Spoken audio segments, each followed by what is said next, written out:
y completaremos lo que nos resta por ver. Bueno, si es que han podido ir revisando el material, espero que eh, puedan absolver sus dudas si es que queda alguna todavía. Y si no, como les digo, como etapa preparatoria hasta el día lunes para la resolución de su segunda actividad y en los días siguientes hasta el miércoles, em, pueden también contactar vía correo electrónico em, y plantear, ¿no?, cualquier em, confusión o tema pendiente que esté por ahí. Bueno, ya habíamos entrado a estas dos medidas que serían el flujo de efectivo libre de la firma o para la firma y el flujo de efectivo libre del capital accionario común o del capital propio de los propietarios, de los dueños, llaman algunos directamente. Lo importante es hacer notar que este primer concepto está relacionado a la generación del flujo libre para toda la estructura de capital, es decir, para todos los financiadores de la compañía, mientras que este es únicamente para los dueños, los propietarios, ¿no? Y como decíamos el lunes, introducíamos este tema, se trata de responder a estas preguntas, ¿no? No solamente considerar lo que es necesario para operar, sino para expandir. Y esto está en línea con lo que veíamos en la norma, en la NIC 7, como el objetivo, por ejemplo, del flujo de actividades de operación. Solamente que ahí tendríamos que hacer una distinción entre si se debería incluir el pago de dividendos o no. Bueno, esa es una justamente de las versiones que existen por ahí, eh, que en realidad estarían mezclando algunos conceptos, pero que hoy los vamos a ver ya un poco en cancha con los reportes y con ese ejercicio que quedaba pendiente de el requerimiento número 3, y tratar de absolver esa demarcación. De otra forma, se podría entender de la manera en la que está planteada la segunda pregunta, ¿no? ¿Qué cantidad de efectivo es distribuible? Ya sea entre los inversionistas con el flujo para la firma o entre los propietarios con el flujo para el capital propio. Y esto eh, era importante porque, como les anticipaba, no solo lo vamos a revisar ahora, sino que va a ser utilizado no solo en las siguientes materias, en Finanzas 2, Finanzas 3, sino en muchas otras materias en su formación, ¿no? Porque en proyectos de inversión, por ejemplo, como dice acá, la lógica es la misma a pesar de que se hace a escala de proyecto, no a escala corporativa o no a escala empresarial. Pero el propósito sigue siendo el mismo en el sentido de que el cálculo, salvo las adaptaciones que sean necesarias para el contexto, va a seguir siendo el mismo, ¿no? El flujo se va a calcular a partir del resultado operativo, excluyendo los impuestos, el impuesto a la renta o el impuesto a las utilidades de las empresas, como se le conoce en Bolivia, más lo que no ha significado movimiento de efectivo, más menos los movimientos netos en activos y pasivos operativos, y considerando las inversiones de capital como ese componente que va a representar la expansión a futuro, ¿no? Entonces, si cualquier empresa cuenta con una planificación estratégica, seguramente se requieren inversiones adicionales permanentemente para poder alcanzar esos objetivos, ¿cierto? Entonces, ese es el monto que vamos a ver reflejado en las inversiones de capital. Y planteado de otra forma, sería equivalente a partir por el flujo de actividades de operación del estado de flujos de efectivo y devolviendo los gastos financieros porque, claro, serían parte de ese flujo libre para los acreedores y restando nuevamente el CAPEX, ¿no? Y aquí estaba el 1 menos tau que vemos. De hecho, este tau en general vamos a procurar usar la tasa efectiva que está expuesta en el estado de resultados, a partir del monto que figure ahí como impuesto a las utilidades. Sabemos nosotros que es una provisión, que no se trata probablemente del monto real. En algunos casos eso es posible, a pesar de que se necesita un trabajo más riguroso. Pero si nosotros dividimos ese monto de impuesto a las utilidades, que está considerado como la provisión que se va a reconocer en el pasivo, dividimos entre la utilidad antes de impuestos y tendríamos una tasa efectiva, ¿no? Tendríamos una tasa que no necesariamente va a ser de 5% exacto, porque habíamos dicho, ¿no? Tendríamos que suponer que la utilidad fiscal es igual a la utilidad contable y eso no es una presunción muy factible.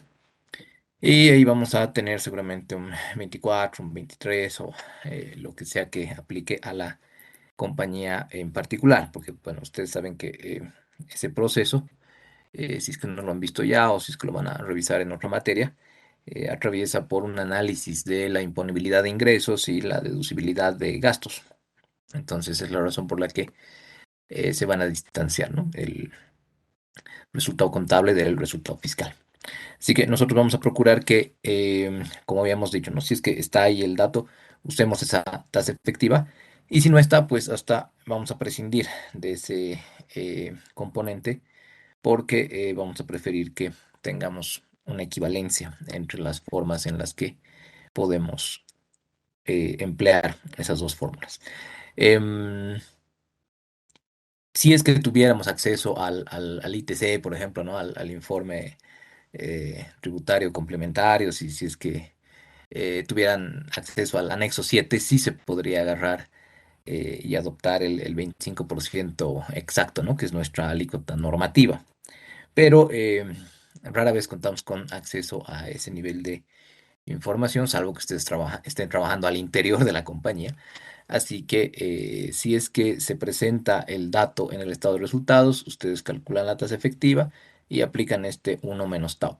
Si es que no, directamente pueden prescindir de esto solamente para fines de mantener consistencia en el cálculo de nuestros flujos libres. ¿Mm? Bueno, de todos modos lo vamos a ver de nuevo en el ejemplo. El flujo de efectivo libre del capital accionario común, de los recursos propios, de los propietarios, de los dueños, sería el que nos permite responder con una mayor em, consistencia, solvencia conceptual, cuánto se puede distribuir a los dueños, ¿no? Porque como les decía, hay varias ocasiones en las que el directorio se ve extrañado porque a pesar de que hay altas utilidades y a pesar de que han habido buenos ingresos y a pesar de que el flujo de actividades de operación está siendo significativamente elevado, también no se podrían pagar dividendos, ¿no? ¿Y esto por qué? Porque como estamos incluyendo este componente de reinversión, este componente de cómo se espera o cómo se anticipa expandir el negocio, entonces probablemente en alguno de los años nos toque canalizar una fuerte cantidad de recursos hacia estas inversiones de capital y también posiblemente hacia las amortizaciones de deuda, que justamente es el ejercicio que nos tocaba el día lunes, ¿no? Donde habíamos computado estos dos datos y teníamos varias formas de hacerlo, espero las hayan podido revisar, pero el punto era que el flujo de efectivo libre para el patrimonio estaba en menos 141.000, ¿no? A pesar de todo lo que habíamos dicho, de que hay un resultado neto positivo, hay utilidades, hay ingresos operativos superiores a las de la gestión anterior, eh, hay un flujo de actividades de operación que también es positivo y en base a ello seguramente se han distribuido estos dividendos, pero justamente 2021 resulta que era un año en el que eran necesarias fuertes reinversiones porque, de nuevo, ¿no? Uno puede hacerse cargo de la gerencia de una compañía y darse cuenta de que a pesar de que las circunstancias parecen em, bastante positivas, es decir, que parece que todo está marchando muy bien, eh, a veces está ese problema, ¿no? De que hazte de fama y échate en cama, es decir, una vez que la empresa ya se ha posicionado, sus productos y servicios son reconocidos y todo el mundo em, adquiere lo que la compañía ofrece, eh, a partir de ese momento a veces la gerencia se pone un poco laxa, ¿no? Y no se da cuenta de que podría estar poniendo en riesgo el futuro de largo plazo. ¿Por qué? Porque no está reinvirtiendo lo suficiente, por ejemplo. Entonces, justo en este año 2021 habían coincidido estos montos que tenían que destinarse a activos fijos y activos intangibles, y también era un año en el que en términos netos la deuda iba a representar una aplicación de efectivo. Entonces, considerando estos dos montos, son los que han hecho que este flujo de libre del patrimonio sea pues así de negativo. Ahora, por supuesto, ustedes podrían indagar varios aspectos acá, ¿no? Porque, como habíamos dicho, si aquí hay una inversión de medio millón casi en propiedades, planta y equipo, pues de lo que hay que también encargarse es de saber de si estas inversiones son pertinentes, como habíamos dicho, ¿no? Entonces, como ven, no se basa solamente en los números, eh, el sentido interpretativo que le queremos dar a nuestra, no solamente materia, sino al área en general. A veces se piensa que porque uno está en finanzas solamente va a hacer aplicación de métodos cuantitativos. No es rotundamente falso, no sirve de nada que tengamos números, pero no sepamos qué significan, ¿no? No sepamos interpretarlos.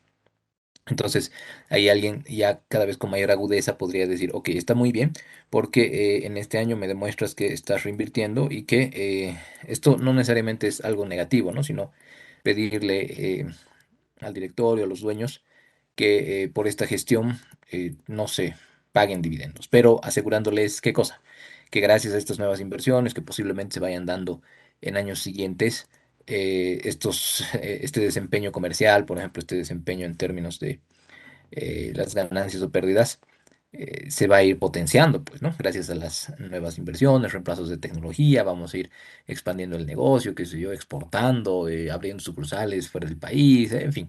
El punto es que se les diga que durante ciertos periodos podría no haber distribución de dividendos, a cambio de que estos se vuelvan mucho más interesantes, más jugosos, entre comillas, a futuro, ¿no?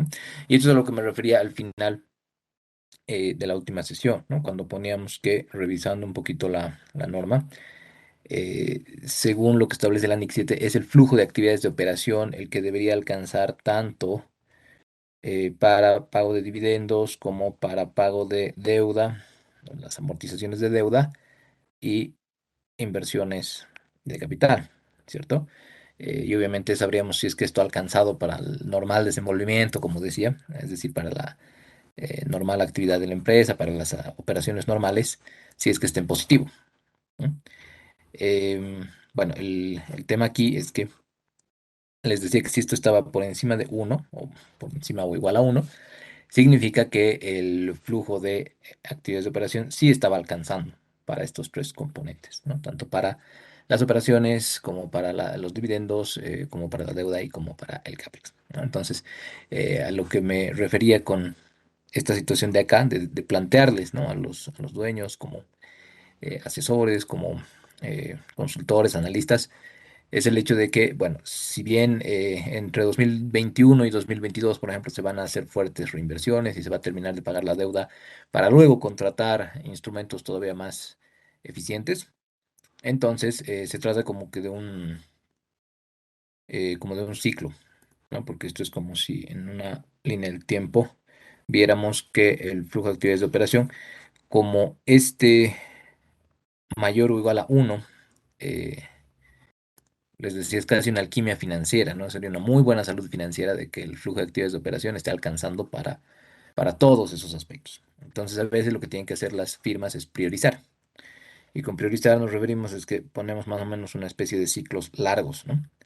Donde nos vamos dando cuenta de cómo es que se puede destinar de alguna forma el comportamiento de los flujos.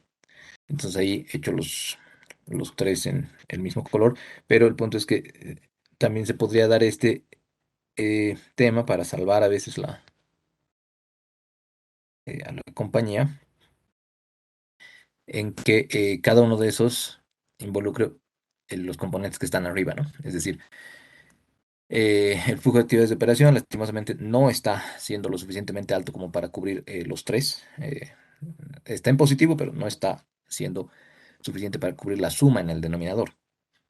Entonces, lo que yo voy a hacer es que en cierto año, digamos, ponemos aquí más abajo, en 2019, por poner un ejemplo, vamos a priorizar los dividendos, ¿no? Mientras que en 2020 vamos a priorizar el CAPEX y en 2021 vamos a priorizar más bien las amortizaciones de deuda, si es que las flechas se notan, ¿no?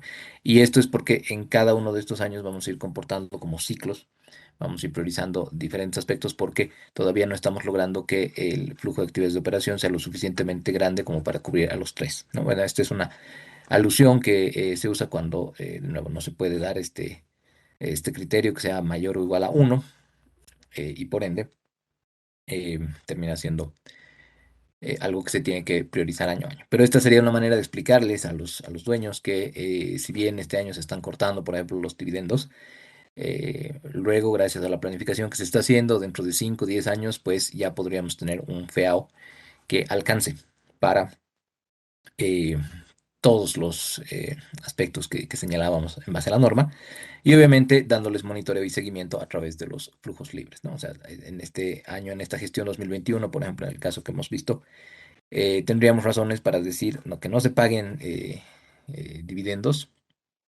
que los dividendos los dejemos un poquito pendientes, porque ese año nos toca cubrir deuda y CAPEX, ¿no? Nos toca cubrir esos dos aspectos. Así que no les extrañe, o sea, que no es, es cuestión de eh, sustentarles técnicamente que no significa algo negativo que no se puedan pagar dividendos en un año, siempre y cuando estés haciendo, por supuesto, decisiones pertinentes respecto a las reinversiones y al manejo de la deuda, ¿no? Ahora, otra cosa sería, por supuesto, si dentro de este medio millón, como siempre cito, se estén haciendo reinversiones para, no sé, pues tener un club vacacional, ¿no? De la compañía. Bueno, ahí obviamente eh, saltaría a la vista que no se trata de CAPEX realmente, ¿no? Entonces, estas inversiones en propiedad, planta y equipo, posiblemente habría que dividirlas para hacer una inclusión de lo que es realmente imprescindible en el cálculo de los flujos libres.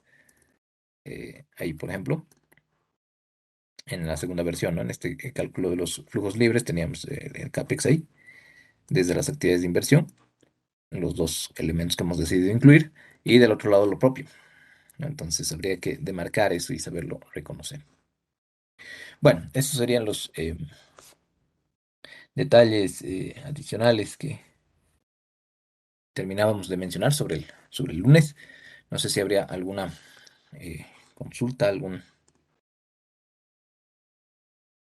aspecto ahí que quede pendiente, pero además teníamos este, ¿no? Eh, que era un poco abstracto, porque decía, analiza la racionalidad del cómputo de los flujos de efectivo, ¿no? De los siguientes casos, y comenta la consistencia conceptual. Bueno, aquí lo que nos está pidiendo es que esta racionalidad que se ha utilizado para calcular las mismas perspectivas de los flujos que hemos estado revisando, ¿no? En este primer caso, por ejemplo, es claramente un estado de flujos de efectivo, tiene los tres componentes: actividades de operación, actividades de inversión y actividades de financiamiento. De nuevo, ¿no? Con la nomenclatura no hay que abrumarse, no hay que desesperarse, porque la mayoría de las veces parece que no lo hemos visto, que no lo conocemos, que nunca lo habíamos revisado en clase. Pero si nos ponemos a calcular un poquito, el hecho de que no le llame flujo de efectivo de las actividades de operación, aquí le llama FC operativo, ¿no? Que seguramente es flujo de caja operativo, y aquí le llama flujo de caja de inversiones. Bueno, el hecho de que le llame de una o de otra forma no debería intimidarnos, más bien nos tiene que em, propiciar que indaguemos un poquito para saber cuál sería el equivalente dentro de lo que hemos visto. En una segunda versión, y dicho sea de paso, en la misma empresa, ¿no? Es la misma eh, compañía, es una calificadora de riesgo, que en otro informe calcula de esta otra forma, ¿no? O sea, nos plantea aquí flujo de caja en miles de dólares, parte por el EBITDA, suma los impuestos, suma la variación en capital de trabajo y otros ajustes que no representan movimiento de efectivo, es decir, por eso aquí enfatiza el non-cash, ¿no? A pesar de que está en inglés, pero serían los otros ajustes que no implicarían el no movimiento de efectivo para llegar al FEAO, el flujo de caja operativo.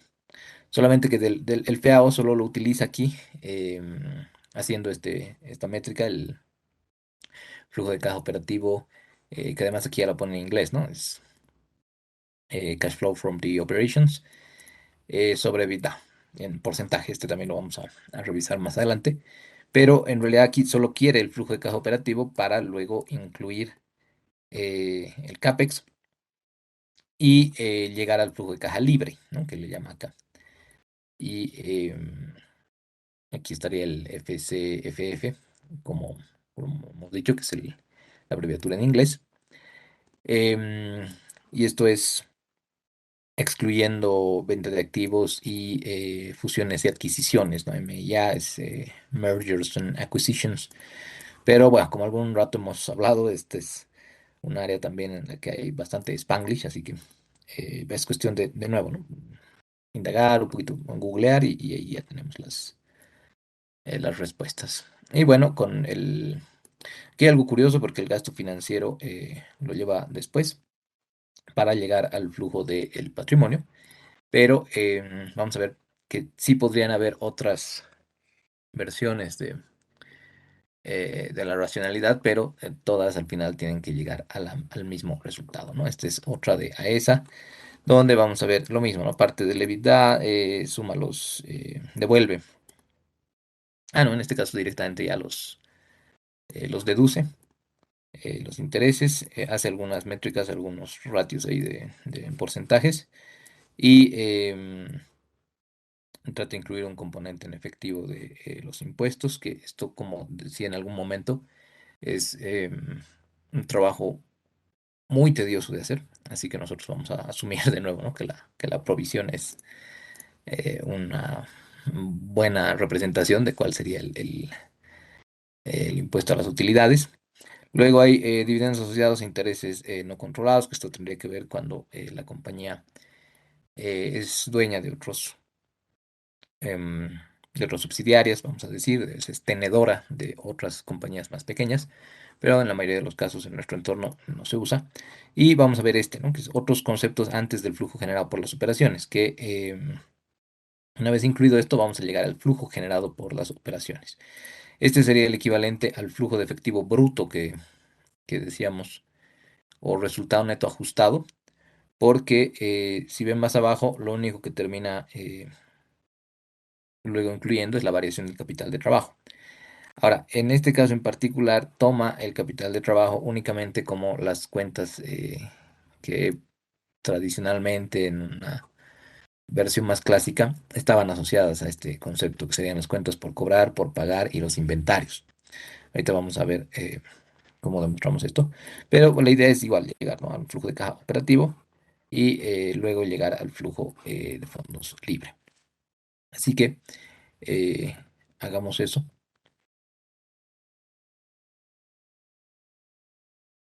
que creo que, bueno, por el tiempo también sería mejor que lo revisemos con la versión resuelta, pero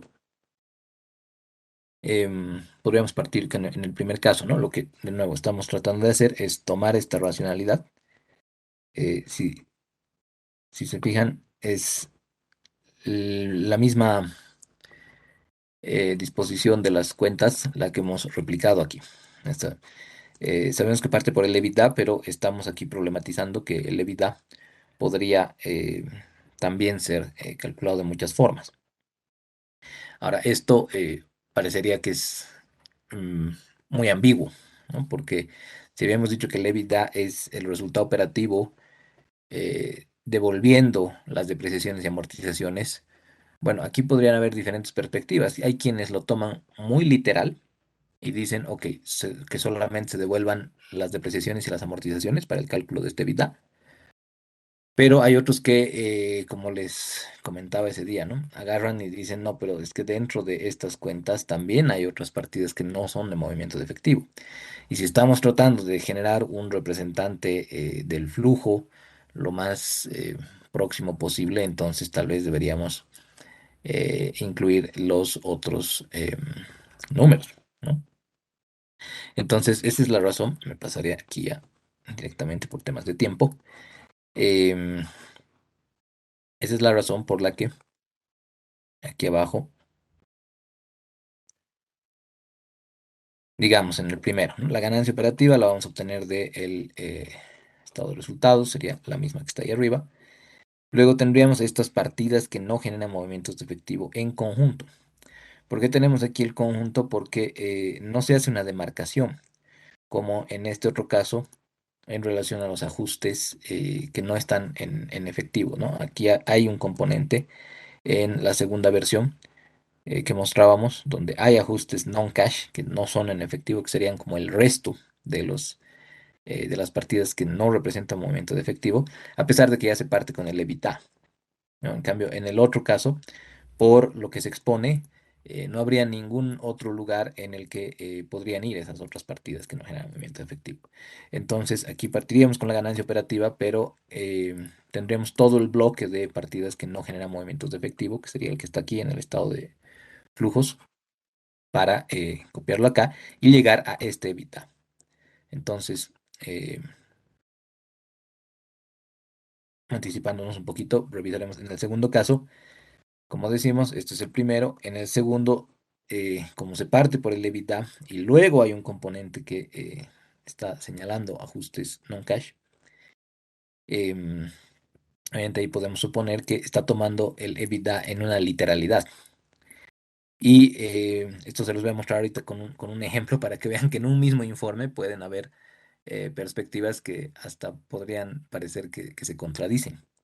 Pero depende, ¿no? De nuevo, del análisis de cómo podemos reproducir la lógica que ha usado el analista o que ha usado la persona que ha preparado el informe para saber si es que está siendo consistente con esto que decíamos, ¿no? De que no importa la ruta que escojamos, todos los caminos tienen que llevar a Roma. Y si es que han revisado el archivo, en todos los casos llegamos al mismo flujo libre de la firma, el mismo flujo libre del patrimonio y el mismo flujo de actividades de operación. Eso no va a cambiar. Lo que sí puede cambiar es la prioridad o, digamos, la arista desde la cual se va a ver, ¿no? Y probablemente también hay algunos fines analíticos en cada caso. Pero aquí esa sería la razón por la que tenemos aquí un EBITDA que es diferente al del segundo caso y que es diferente al del cuarto caso. Tenemos abajo 1.093 millones, tenemos en los dos del medio 973 millones y en el de arriba 1.087 millones. Pero de nuevo, lo que espero que se esté transmitiendo, que esté logrando transmitir, es que en el primer caso hemos tomado la ganancia operativa y hemos devuelto todas las partidas que no generan movimientos de efectivo porque sabemos que dentro de las partidas de ingresos y gastos operativos del estado de resultados, hay también otros elementos que no han significado entrada o salida de efectivo, ¿no? O sea, más allá de la depreciación y la amortización. Entonces, a esta primera perspectiva le podríamos llamar como que es un poco más orientada al concepto de llegar a un EBITDA lo más próximo a la representación del flujo posible, mientras que en el otro es mucho más literal, ¿no? Es como a partir de la ganancia operativa y como EBITDA sería en traducción directa antes de intereses, impuestos, depreciación y amortización, primero solamente vamos a devolver em, la depreciación y la amortización, solamente esos dos componentes. Y tendríamos un EBITDA basado en la literalidad, si vale el término, ¿no? O sea, en el nombre eh, tal cual está definido, ¿no? Pero donde nos podemos dar cuenta, y obviamente en la revisión de cada caso es distinto, estas em, capturas de pantalla pertenecen a varias empresas, ¿no? Son múltiples, pero la idea de haberlas colocado aquí como un ejercicio es que podamos contrastar que si las aplicamos todas, estas racionalidades a la misma empresa, entonces debería salir lo mismo. Esa es la intención, ¿no? Así que en este segundo caso, como hay un componente de ajustes non-cash, es que sería el resto de las partidas que no generan movimiento de efectivo, ajá, ahí es donde vamos a tener el resto de estas partidas. Pero bueno, terminaremos el primero. Tendríamos entonces un EBITDA más orientado al concepto de tratar de tener una representación lo más cercana al flujo posible desde el estado de ganancias y pérdidas. Luego dice variación en WK, que es WK, es Working Capital. Es como se traduce capital de trabajo. Pero en este primer caso, de nuevo, es una visión muy clásica, donde solamente estaríamos contando las tres partidas que se consideraban hace algunas décadas, ¿no? Como que las que constituyen el capital de trabajo. las cuentas por cobrar, el inventario y las cuentas por pagar. Entonces, aquí se sigue tomando esa acepción, working capital. Y como podríamos saber, claro, esto obviamente se ha hecho corroborando con los estados financieros de estas compañías para las que se han hecho los reportes, pero aquí además hay una cuenta que dice otros activos y pasivos. Entonces, en esos otros activos y pasivos estarían el resto de esto que nosotros llamamos el componente de movimientos netos en activos y pasivos operativos, ¿no? Como hay una variación en capital de trabajo que solamente involucraría esos tres, en otros activos y pasivos estarían el resto, ¿no? Que como ustedes ya conocen cómo funciona el estado de flujos de efectivo y ya conocen también las vías a través de las que hemos llegado a estos flujos libres, entonces ya saben que al final, como tenemos que llegar a lo mismo, todo es una segregación, una separación, una suma y resta desde distintos ángulos, ¿no? O sea, tomando los componentes con diferentes conceptos. Luego estaría el impuesto a la renta, que sería simplemente el IVA que aparece en el estado de resultados, asumiendo que es un representante, porque sería muy riguroso separarlo. Y en otros ingresos y gastos estarían estas cuentas que habíamos dicho, ¿no? Que son la brecha entre la ganancia operativa y la ganancia antes de impuestos. Entonces, de esa manera es que al EBITDA, si nosotros eh, le incluimos esos cuatro componentes, llegaríamos al mismo flujo de actividades de operación que está en el estado de flujos de efectivo, ¿no? Y basándonos en ese FAO, podríamos llegar al mismo cálculo de los flujos libres. Bueno, esta primera versión no está orientada a los flujos libres, así que simplemente la terminaríamos corroborando que eh, se llega al mismo flujo de actividades de operación en esta versión del estado de flujos de efectivo para contrastarla. En el segundo caso, sí hay una orientación hacia los flujos libres, como está acá, ¿no? Hay un flujo de caja libre eh, para la firma y más abajo hay un flujo de caja libre para el patrimonio. Entonces, en esta segunda versión partimos también por la ganancia operativa, pero aquí somos de nuevo, ¿no? Más literales, solamente incluimos la depreciación y amortización. Y luego lo que hace el analista aquí es incluir impuestos, variación en capital de trabajo y ajustes o el resto de los ajustes que no son movimiento de efectivo. Ahora, aquí estaría tomando una acepción de capital de trabajo diferente, de nuevo, porque como no hay otros activos y pasivos, entonces lo que nosotros vamos a hacer es considerar esta variación en capital de trabajo como todo el bloque de movimientos netos en activos y pasivos operativos, ¿no? Sería toda esta eh, todo ese monto neto que lo estábamos también contrastando con la ruta del resultado neto al flujo de actividades de operación. Y los ajustes que no serían en efectivo, es decir, el resto de las partidas que no son movimiento de efectivo, serían pues todas estas que están aquí, excluyendo depreciación y amortización. ¿Por qué excluyendo depreciación y amortización? Porque depreciación y amortización ya estaban devueltas acá en el cálculo del EBITDA, ¿no? De depreciación de activos fijos y amortización. Aquí solo hay una celda porque la estamos trayendo del estado de resultados. Bueno, con todo eso, los gastos financieros y las partidas no operativas eh, serían de nuevo ese bloque que está ahí entre la ganancia operativa y la ganancia antes del impuesto en el estado de ganancias y pérdidas. Y con eso, nuevamente, ¿no? Si sumamos todo el bloque, llegaríamos al mismo flujo de actividades de operación, como en el otro caso.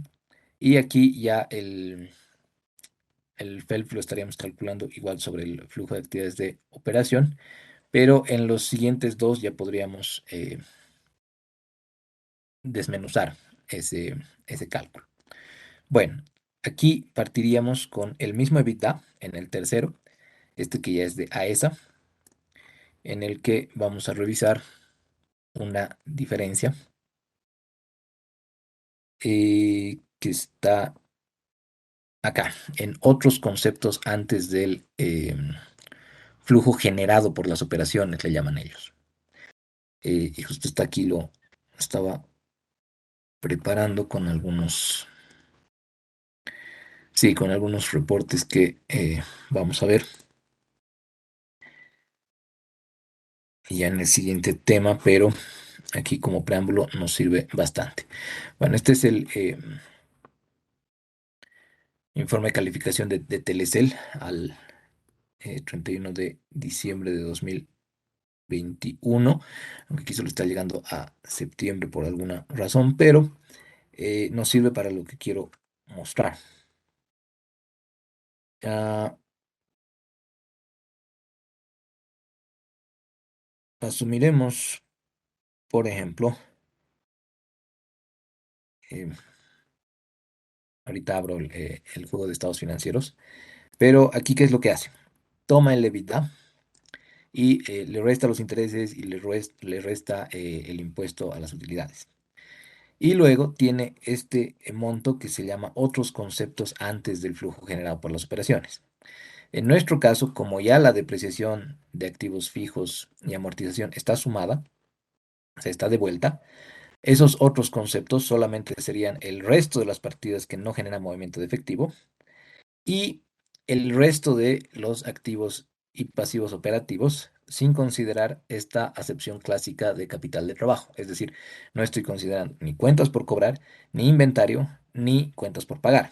Ahora ustedes dirán, pero ¿por qué no lo estás incluyendo si es que igual son activos y pasivos operativos? Porque de nuevo, lo que estamos haciendo es una reconstrucción racional, ¿cierto? Estamos reconstruyendo la lógica que han usado los analistas para demostrar que se llega a la misma cifra, solo que hasta aquí seguramente algunos dicen, no, pero mucha vaina, ¿no? Si nosotros hemos aprendido aquí a hacer, por ejemplo, con esta vía, me basta, ¿no? Me basta el flujo de activos de operación, le devuelvo los intereses y luego le quito CAPEX y listo.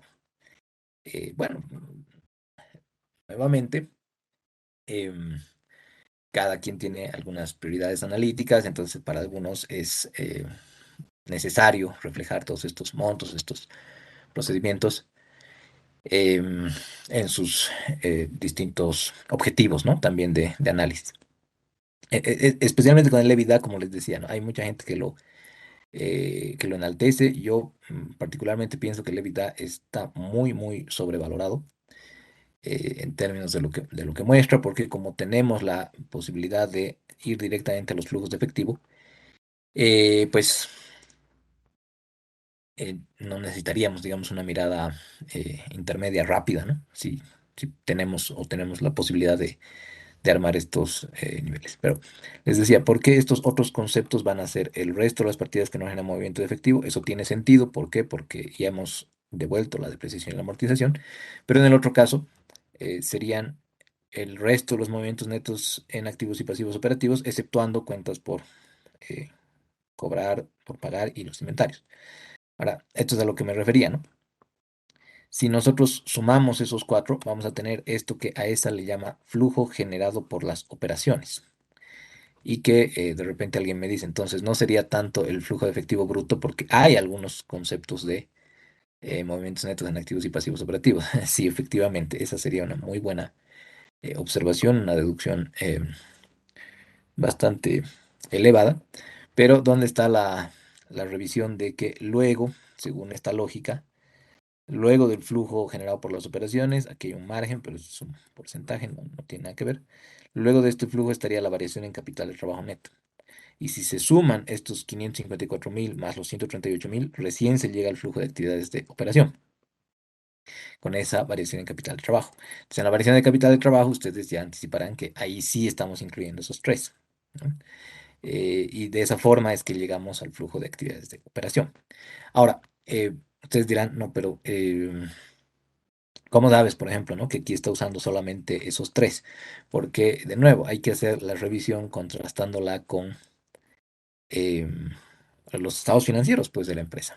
Entonces, aquí, por ejemplo, nos vamos a Telecel eh, en 2021. Ah, bueno, pero esto va a septiembre, ¿no? Así que tomaremos 2020. Em, tendríamos, aquí está, me abriré o le pondremos por ahí y pondremos de este lado este monto.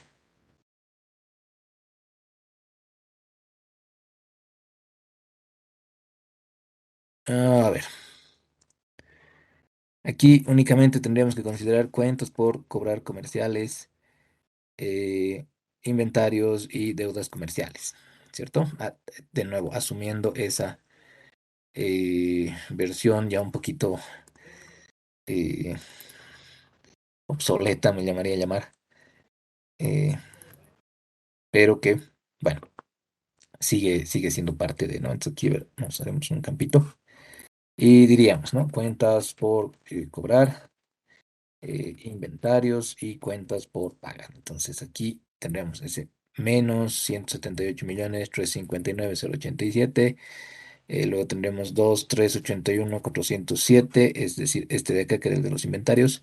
Y finalmente este de 40.273.034.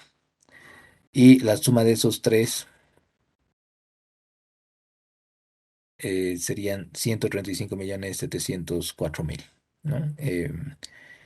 Que esa es justamente la que está ahí en el reporte de AESA. Eh, Esa es la variación en capital de trabajo. Ahí no sé si lo podemos seguir. Eh, no de este año, sino porque este es 2000, sí, este es 2016. Sino si este es 16, 17, 18 y seguramente, no, este es 20. Así que estábamos bien. Si este es 18, este es 19 y este es 20, justamente, ¿no? Aquí está como 136.339, pero si ustedes toman esto en miles, es decir, aquí vamos a remover esos últimos tres dígitos para que no nos molesten. Hay una pequeña variación, pero que no es pues para nada, capaz me tomó el 20, pero esa es la manera en la que tenemos que ir cotejando con los estados financieros si es que hemos llegado a las cifras correctas reproduciendo esta racionalidad, ¿no? Entonces aquí la variación de capital de trabajo solo estaría tomando esos tres datos y con eso se llegaría al flujo de actividades de operación, luego restaríamos el CAPEX y con esto ya podríamos tomar el flujo de efectivo libre desde esa lógica, ¿no? Desde esa mirada. Así que hay que estar ahí mirando permanentemente los estados financieros para poder evaluar cómo es que se están obteniendo las cifras y por qué ruta se está priorizando em, ese cálculo, ¿no? Finalmente, el que diría que es más em, concordante con nuestro objetivo de maximización del valor, porque justo en este último caso se trata de una valoración corporativa eh, como tal. No es un análisis financiero, sino es una valoración. Y en la valoración lo que usamos, como les decía, es el flujo de caja libre o el flujo de efectivo libre. Se proyectan estos flujos de efectivo, el flujo de caja libre, esos son los que se proyectan y luego se descuentan a valor presente para que en sumatoria nos den el valor de una compañía, el valor de la empresa. Y esa es la razón por la que le he puesto al último, porque parecería además un poquito más complejo, a pesar de que no lo es tanto. Parte por la utilidad del ejercicio, es decir, este sí parte por la utilidad neta, y luego vuelve a sumar los intereses, los impuestos, y aquí dice ajuste por inflación, nosotros obviamente vamos a tomar todos los ajustes dentro de este bloque para volver a llegar al EBIT, que sería como el resultado antes de intereses e impuestos. Luego va a volver a sumar la depreciación, la amortización, y aquí se nota mejor, creo, ¿no? Dice previsión para indemnizaciones. Esto nos está haciendo notar que igual la perspectiva aquí es más conceptual que literal, porque si fuera solamente depreciación y amortización, porque dice EBITDA, como solamente está la D y la A al final, entonces no deberíamos considerar los otros. No, pues, pero conceptualmente sabemos que hay elementos que no han significado un movimiento de efectivo, entonces deberíamos volverlos a incluir si es que tenemos conocimiento de ello. Aquí solamente está la previsión para indemnizaciones, pero nosotros podríamos hacer esta mirada de EBITDA en este caso, aquí más arriba, ¿no? Entonces, tenemos la ganancia neta del ejercicio, esa sería la que está en el estado de ganancias y pérdidas, la que viene ahí del último renglón. Luego tenemos los gastos financieros que están siendo ajustados por el aspecto impositivo, luego está el impuesto a la renta y luego están los ajustes que vendrían en este caso de los que están al final de las partidas que no generan movimientos de efectivo, porque los otros, como hemos dicho, van a estar aquí abajo, ¿no? Entonces ahí está la depreciación y la amortización, la podríamos tomar directamente desde acá. Y las previsiones, porque aquí no solamente habría para indemnizaciones, sino para incobrabilidad, para obsolescencia, las podríamos incluir ahí y llegar a un EBITDA que conceptualmente se parece al primero, ¿no? Que no está basándose en una rigurosidad del nombre o de la nomenclatura, sino del concepto. Si yo tengo conocimiento de partidas que no han significado un momento de efectivo, pues podría llegar a algún dato más preciso, ¿no? Luego está el CAPEX, las inversiones de capital. Y estarían las variaciones de capital de trabajo también como el total de los movimientos en activos y pasivos operativos. Bueno, dicho sea de paso, esto está realizado por una de las firmas de auditoría más importantes, así que aquí es donde más bien demuestro mejor que esta variación en capital, a pesar de que le llama variación en capital de trabajo, no la está considerando como tradicionalmente se hacía. Es decir, no solamente serían los conceptos de cuentas por cobrar, inventario y cuentas por pagar, sino que está tomando todo el bloque. ¿Por qué? Porque saben ellos que, a pesar que incluso el nombre de capital de trabajo ya ha sido pues sumamente superado. ¿Por qué? Porque como decíamos cuando estábamos haciendo los ejercicios de preparación del estado de flujos de efectivo, incluso pueden haber partidas no operativas que son movimientos operativos. Perdón, o sea, pueden haber partidas no corrientes que son movimientos operativos, ¿no? Entonces, capital de trabajo es ya una noción que trataba de simplemente contemplar la diferencia entre activo corriente y pasivo corriente, pero de nuevo, si pueden haber inventarios no corrientes, si pueden haber cuentas por cobrar no corrientes, entonces tendría mucho sentido que aquí incluyamos todos esos movimientos netos en activos y pasivos operativos. Y finalmente aquí el pago de impuestos, que sabemos que es el mismo valor que aquí, solamente que igual ellos en el ejemplo usan el mismo dato. Es decir, aquí el 32.828.000 en impuestos y aquí abajo restan de nuevo 32.828.000. ¿Por qué? Porque de nuevo hacer ese cálculo muy minucioso de cuánto habría sido en efectivo el monto pagado realmente por concepto de IWE es sumamente tedioso y además que exige un nivel ya eh, posiblemente postgradual. Así que de esa forma llegaríamos al flujo de actividades de operación y este sí está orientado a los flujos libres, así que simplemente el flujo libre va a venir dado por la suma de esos cuatro últimos conceptos. Esa sería entonces la ruta que, como vemos acá, en todos los casos llega a la misma eh, cifra, al mismo monto. Eh, para más de uno, de repente, cualquiera de estos otros cuatro eh, serían mucho más accesibles porque simplifican las cosas, pero cada quien lo podría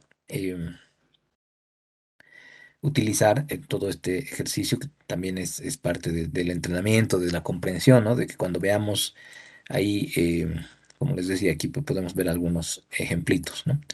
En, en todos los casos, cuando uno revisa en qué consisten estos informes, se va dando cuenta de cuáles son, por ejemplo, las razones por las que se le han puesto o se le han otorgado estas calificaciones, que las han debido ver varias veces, ¿no? En las publicaciones en prensa y demás, pero aquí hay factores clave de las calificaciones, es decir, todo el sustento que ellos han identificado para poder em, emitir una opinión en términos de la calificación, ¿no? Y bueno, aquí hay varios aspectos que podríamos tocar, donde sí les decía, aquí hay una mirada similar a los desempeños del flujo de caja que hemos ido viendo, a las gráficas.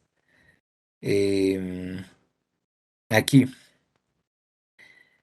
en este informe, por ejemplo, de Moody's, y este lo vamos a retomar, que es de IASA, de aceite fino, eh, aquí se reconoce, fruto de un conflicto que aparentó que iba a haber un desempeño negativo en la compañía, es decir, si le dan una lectura, van a poder entender a lo que me estoy refiriendo, pero fruto de ello es que se vuelve a determinar cómo se iba a calcular la razón de cobertura del servicio de la deuda.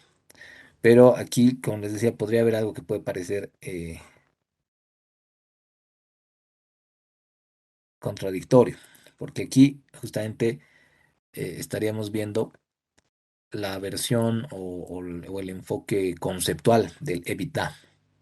¿Por qué? Porque dice, EBITDA es la suma acumulada durante el periodo de 12 meses anteriores a la fecha de cálculo de la utilidad antes de impuestos, más depreciación, más amortización de cargos diferidos.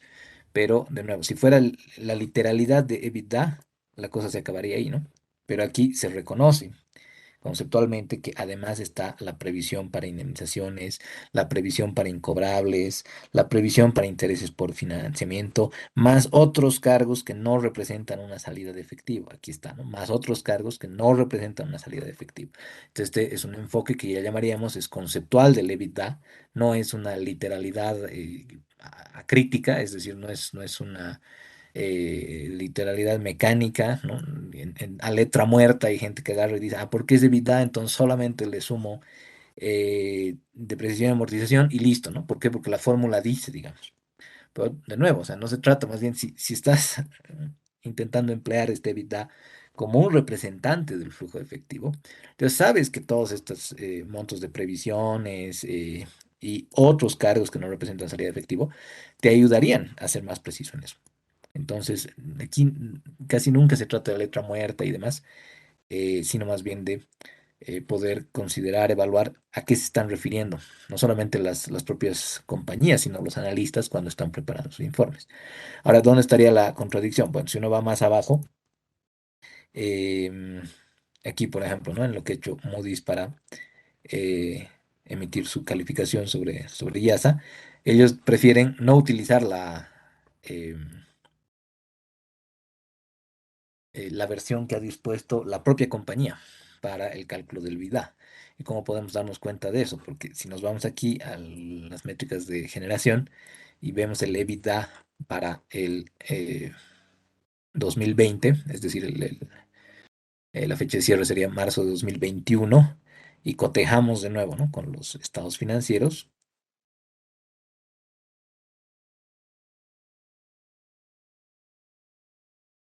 Perdón, se acaba de colgar esto. ¿Dónde está? Vamos allá, está. 2020. Tenemos este monto. El bloque de partidas que no generan movimientos de efectivo parte con depreciación y amortización, eh, y tendríamos estos dos montos. Los podemos volver a poner ahí. Haré lo que he hecho hace un rato.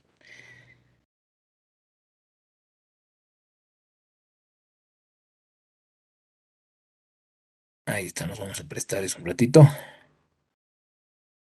Y tendríamos ahí 75.626.000, digamos. Y en el otro 3.652.000. Y lo que necesitamos es sumar depreciación y amortización al resultado operativo, que está por aquí, utilidad operativa, 451.821.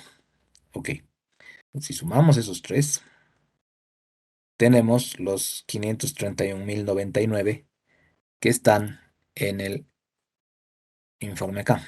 531.099, 531.099, ¿no? Los que está tomando Moody's, pero como les digo, podría ser considerado una contradicción porque es la propia empresa la que más arriba les dice, nosotros por si acaso no vamos a calcular el EBITDA por la literalidad de solamente sumar la depreciación y la amortización, sino que vamos a sumar el resto de las partidas que no generan movimientos de efectivo. Entonces, ahí, claro, me imagino que ya por las prácticas que tienen en la calificadora, han preferido tomar el EBITDA en forma más literal.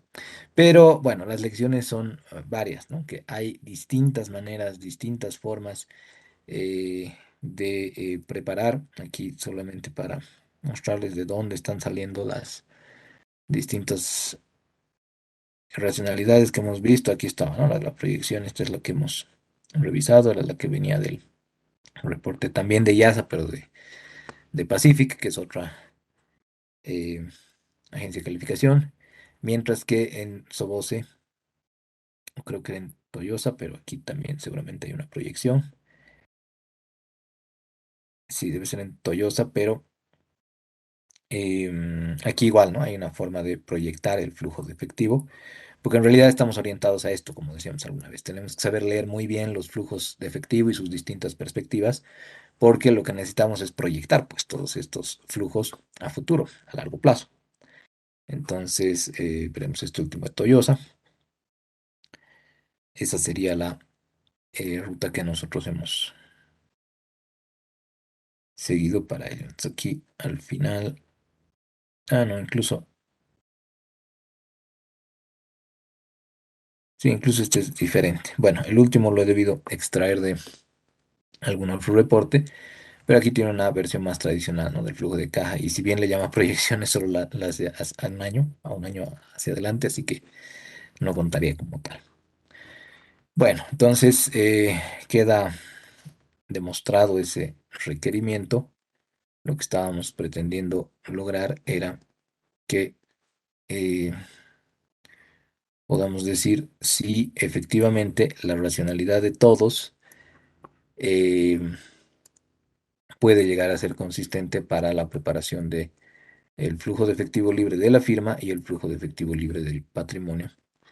Y en todos los casos sí es posible llegar, ¿no? Es decir, no es que aquí lo que quiero que se lleven como eh, conclusión es que a veces uno ve, digamos, estos reportes. Voy a volver ahí, ¿no? Uno ve el de Yasa, por ejemplo, ¿no?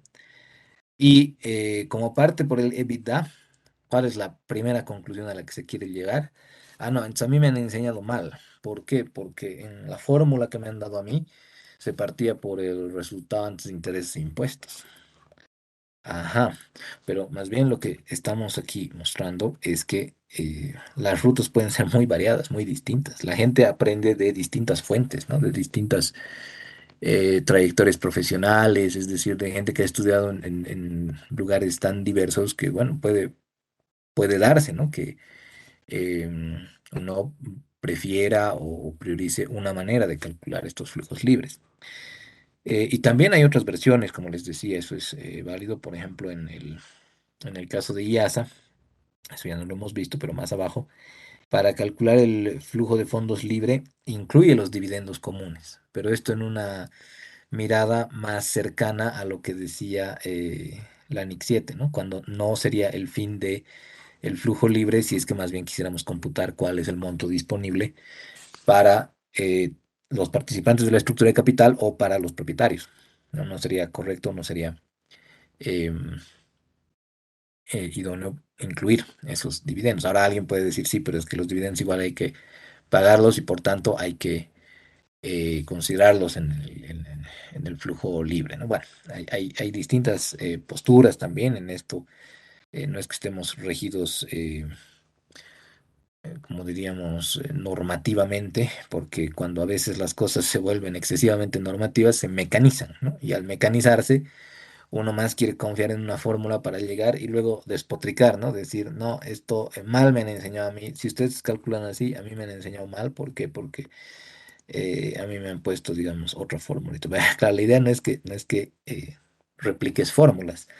La idea es que sepas cómo funcionan esas fórmulas, por qué se están tomando las cifras o las partidas que se están tomando, y de esa manera entiendas mejor tu trabajo, ¿no? O sea, no es una cuestión aquí de eh, mecanizarse y tratar de reproducir sin reflexionar sobre lo que se está haciendo, porque como hemos visto, o sea, en cualquier caso es posible llegar a los flujos libres, pero requiere que, por supuesto, entendamos lo que está tratando de hacer, ¿no? Eh, el que ha preparado el informe. Bueno, eso nos quedaba para hoy. En la última hoja tienen la misma em,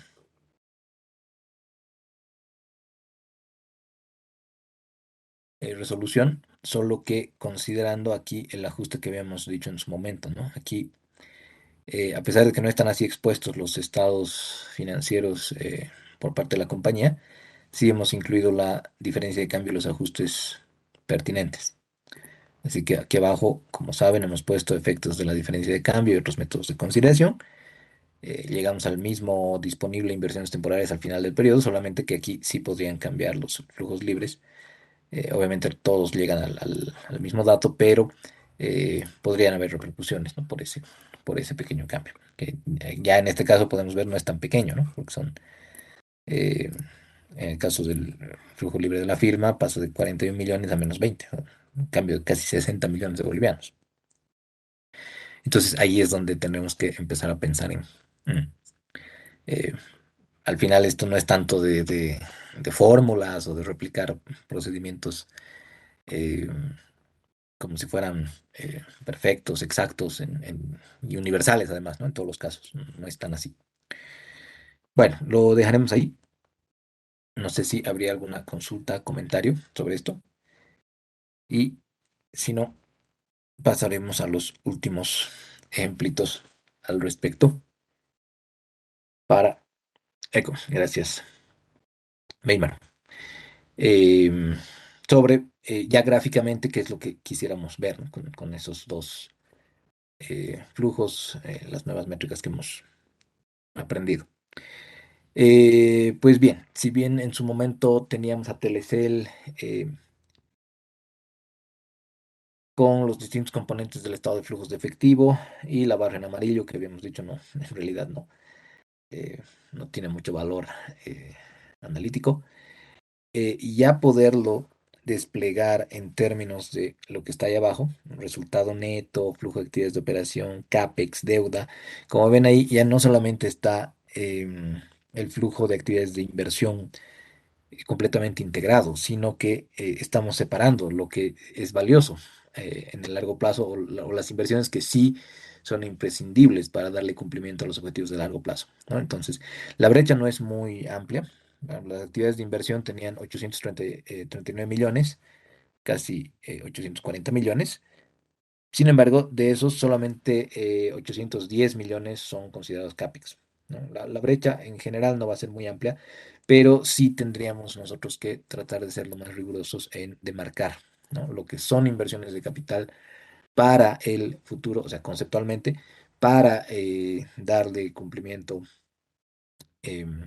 a la planificación estratégica, es decir, para poder expandir el negocio como se desea, versus las que más bien son marginales, no son extraordinarias, podríamos decir. Lo propio con la deuda. Aquí ya está separado. Teníamos antes el bloque de actividades de financiamiento, sin embargo, aquí abajo ya está separado entre deuda y dividendos pagados, por ejemplo. Entonces aquí ya nos podemos dar cuenta de si la barra en gris, em, si en este caso, por ejemplo, ¿no? En el 2016, en la parte de arriba, el flujo de actividades de financiamiento llegaba a menos 373 millones, más o menos, mientras que abajo ya está separada entre deuda y dividendos. Son menos 112 y menos 260, que claro, entre los dos combinados formarían el de arriba, pero ya podemos saber de dónde está originándose ese efectivo en las actividades de financiamiento y hacia dónde también se está destinando, ¿no? Esto también para contrastarlo finalmente con los flujos libres. ¿Por qué? Porque esos dividendos pagados probablemente puedan contrastarse mejor, podrían analizarse mejor respecto al flujo del patrimonio, ¿no? El que está abajo. Entonces, por ejemplo, un año donde el flujo libre del patrimonio no está siendo tan elevado, tal vez sería un llamado, una advertencia para decir que tal vez no sería tan aconsejable pagar dividendos. Pero esto, claro, es difícil en nuestro medio porque, como les comentaba en algún momento, eh, hay una fuerte tendencia a basar la política de dividendos en el hecho de que existan o no utilidades, ¿no? A pesar de que espero que hayamos demostrado que no es la mejor idea. Bueno, en Tigre lo propio, ¿no? Ya podríamos saber en el caso de este flujo de actividades de financiamiento que comentaron ustedes incluso, em, eso ya es interesante, ¿no? Porque aquí, como les decía, no había deuda hasta 2019. Esto ya se puede ver abajo, ¿no? En Tigre no había deuda hasta 2019. 2019 es el primer año en el que hay deuda. Por eso ya podemos saber que todos esos montos por flujos de actividades de financiamiento hasta 2018 eran enteramente dividendos pagados. No había aquí amortizaciones de deuda, no había, eh, si valdría el término, devoluciones de capital a los dueños, ¿no? Solamente eran dividendos. Y el hecho de que esa barra en 2019 se vuelva en términos netos positiva es porque la originación de deuda ha sido de 89 millones, como estamos viendo aquí. Y a pesar de ello, a pesar de que el 2019 ha habido por primera vez un flujo de actividades de operación que está en negativo, que lo podemos ver arriba o abajo, abajo está en anaranjado, arriba está en azul, a pesar de ello, em, se han pagado dividendos, ¿no? Por montos similar a los que se solían en los años anteriores. Entonces, este es un panorama un poco más ya desmenuzado que nos permite entendernos si es que es pertinente, no es pertinente lo que está haciendo la compañía, si es que eh, ahí, por supuesto, va a influir mucho el objetivo, el propósito para el que estén haciendo el análisis, el informe, pero nos va dando pautas previas, ¿no? Iniciales sobre lo que se puede esperar. Sofía sería otro caso. No sé si esto lo habíamos visto en los componentes de los flujos, pero aquí se da algo que en su momento alguien comentó. Yo les decía que en las actividades de financiamiento, eh, lo puedo poner en versión pregunta, ¿no? Si ustedes, por ejemplo, se fijan en 2015 y específicamente en las actividades de financiamiento de Sofía, tenemos ahí un flujo neto de 2,9 millones, casi 3 millones, vamos a decir. Es un movimiento neto positivo, originador de 3 millones. Sin embargo, abajo, como vemos, no ha habido pago de dividendos y el movimiento neto de la deuda ha sido de menos 80 millones, es decir, una aplicación de 80 millones. Entonces, ¿cuál es la respuesta, no? ¿De qué ha pasado ahí? Ya solamente por ver el gráfico, ustedes podrían inferir, podrían hacer la deducción de qué es lo que ha ocurrido, ¿no? O sea, si eh, no han habido dividendos y el movimiento de la deuda ha sido en términos netos de menos 80 millones, una aplicación de 80 millones, ¿cómo es que el flujo de actividades de financiamiento arriba está en positivo 3 millones? No sé si alguien se acuerda, pero lo mostramos esto, ¿no? Con los estados financieros de Sofía el 2015. ¿Qué es lo que ocurre ahí? Claro, habría que preguntarse, ¿no? Si no es deuda, o sea, si no es fruto del movimiento de la deuda y si no es fruto de los dividendos pagados, entonces deben haber nuevas aportaciones de capital en efectivo por parte de los dueños. Y si recuerdan, en su momento lo vimos así, ¿no? Había eh, un movimiento en los aportes por capitalizar de ese año de más o menos 30 millones que responderían ahí a ese movimiento en Sofía. Entonces, ya la versión gráfica de abajo que incluye estos conceptos que hemos ido viendo, con esos elementos ya podríamos entender mejor el desarrollo de los flujos y demás, ¿no? Aquí habría Ya, en ejemplos empíricos, esa distinción entre una compañía de capital intensivo y una compañía más bien más tradicional, ¿no? Más comercial, industrial. La pregunta aquí podría ser, ya viendo estos gráficos que están basados en datos reales, ¿cuál de estas dos tiene mayor probabilidad de ser una firma de capital intensivo? No sé si alguien quiere animarse y responder. Pero bueno, en base a los criterios que hemos ido dando, em, ¿cuál de los gráficos correspondería más a una firma que está permanentemente haciendo reinversiones?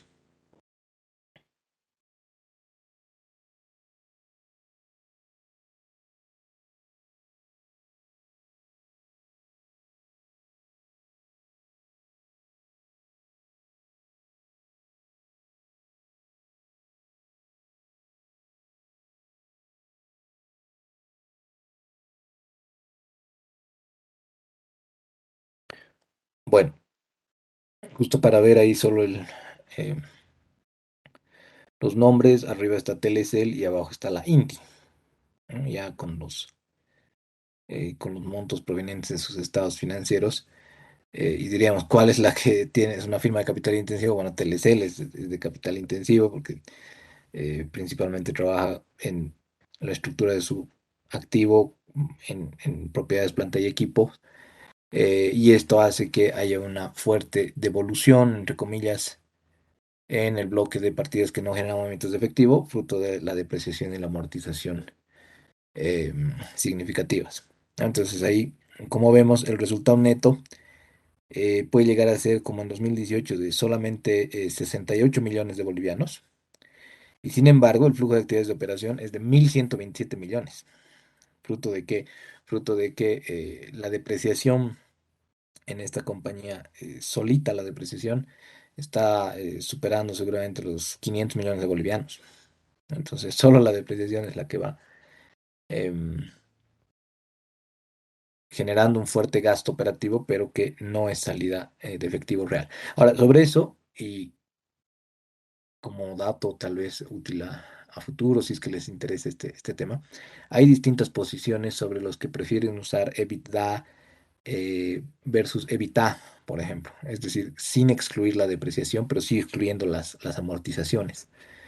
Y ustedes dirán, pucha, pero al final eso se vuelve más confuso todavía, ¿no? Sí, pero es que hay un argumento interesante de algunos analistas, especialmente de Kohler, que es uno de los más reputados profesionales en evaluación corporativa, pero él dice justamente, ¿no? Que si bien la depreciación no es una salida de efectivo, porque probablemente ya eh, la erogación por el nuevo activo fijo que está comprando la empresa ya se ha hecho en algún momento pasado, sí sería una buena forma de verlo como un ahorro que debería considerar la empresa para que cuando sus activos entren en obsolescencia o entren en desperfectos o algo les ocurra, ya el empresario tenga conciencia de que algún monto tendría que haber reservado o anticipado para poderlos reemplazar.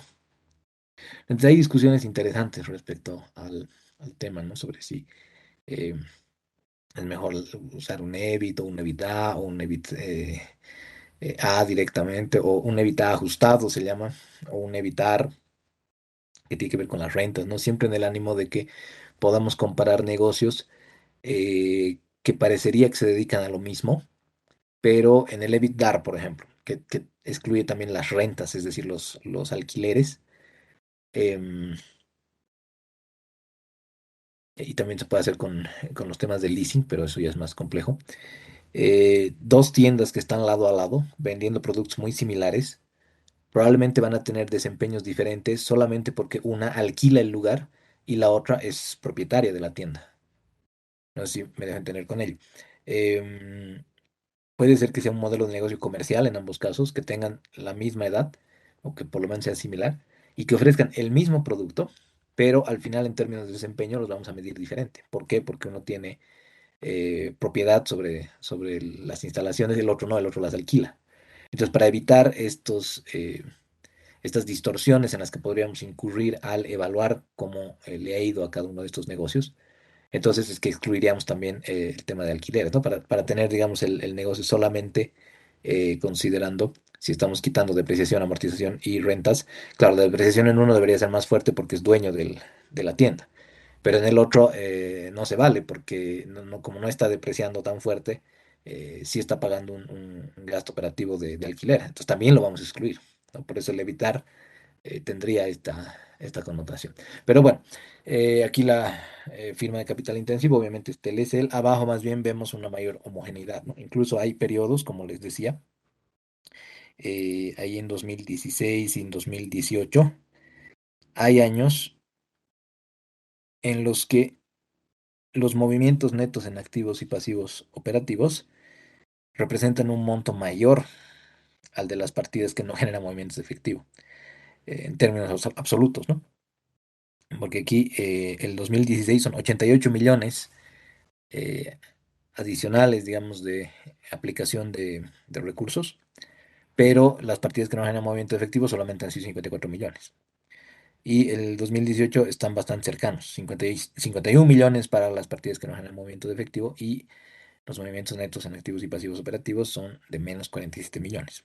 Entonces, esto es algo que hay que tomar en cuenta. No en todos los casos vamos a esperar que, a pesar de que la depreciación va a seguir siendo la principal de las partidas que no generan movimientos de efectivo, va a ser el bloque que contribuya más a el cálculo del flujo de actividades de operación.